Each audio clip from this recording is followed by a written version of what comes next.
L'inflation est le thème du moment. Tout le monde en parle, mais finalement, bien peu ont un avis concernant ce qui va se produire dans les prochains mois, voire dans les prochains semestres. On voit très nettement qu'il y a une incertitude sur l'évolution de l'inflation. Est-ce qu'on est en situation de stagflation? Certains même parlent de risque hyperinflationniste. La réalité est certainement beaucoup moins radicale.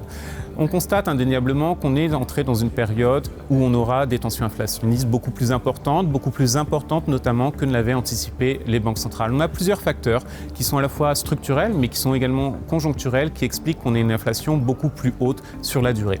Le premier facteur qui va expliquer que l'inflation est beaucoup plus haute sur la durée, c'est tout simplement les distorsions au niveau du commerce international. On le voit très nettement aujourd'hui, si on veut par exemple transporter par la voie maritime des biens ou des marchandises de l'Asie à l'Europe, il faudra attendre beaucoup de temps, il faudra payer beaucoup plus cher. C'est en partie lié à la réouverture de l'économie, mais pas uniquement.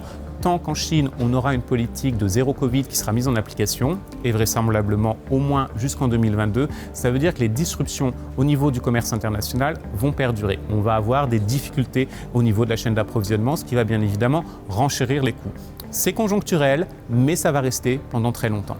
Un autre facteur qui est beaucoup plus structurel, c'est tout simplement la fameuse boucle prix-salaire. Cette boucle prix-salaire, elle ne va pas se produire automatiquement partout dans le monde. On voit en revanche qu'elle commence à arriver aux États-Unis. En Europe, c'est un peu plus compliqué, mais on voit déjà qu'il y a des revendications salariales qui apparaissent particulièrement en Allemagne. En tout cas, ce qui est certain, c'est qu'avec la hausse du coût de la vie, on va avoir bien évidemment des revendications qui vont éclore dans beaucoup de pays pour avoir des salaires plus importants ou à minima une préservation du pouvoir d'achat. Ça peut être très clairement structurel. Un autre pilier aujourd'hui qui va pousser l'inflation à des niveaux beaucoup plus hauts, c'est la politique de verdissement de l'économie. La réalité, c'est qu'en faisant le choix, notamment en Europe, de se reposer beaucoup sur les énergies renouvelables, et notamment ce qu'on appelle les énergies renouvelables non pilotables, à savoir l'éolien ou le solaire, qui ne permettent pas d'avoir un approvisionnement constant en sources d'énergie, ça veut dire aussi un renchérissement du coût de l'énergie, puisque lorsqu'on n'a pas justement cette énergie produite par les énergies renouvelables, on va se reporter sur les énergies fossiles. Et l'autre levier, qui est également probablement potentiellement structurel, c'est tout simplement qu'au cours des dernières années, on a eu un sous-investissement chronique dans les infrastructures énergétiques, notamment au niveau des énergies fossiles. C'est un sujet de long terme qui a été accéléré avec la crise de la Covid, mais qui était déjà présent précédemment. Force est de constater indéniablement qu'on a à minima 3 facteurs qui vont structurellement pousser l'inflation à des niveaux plus importants.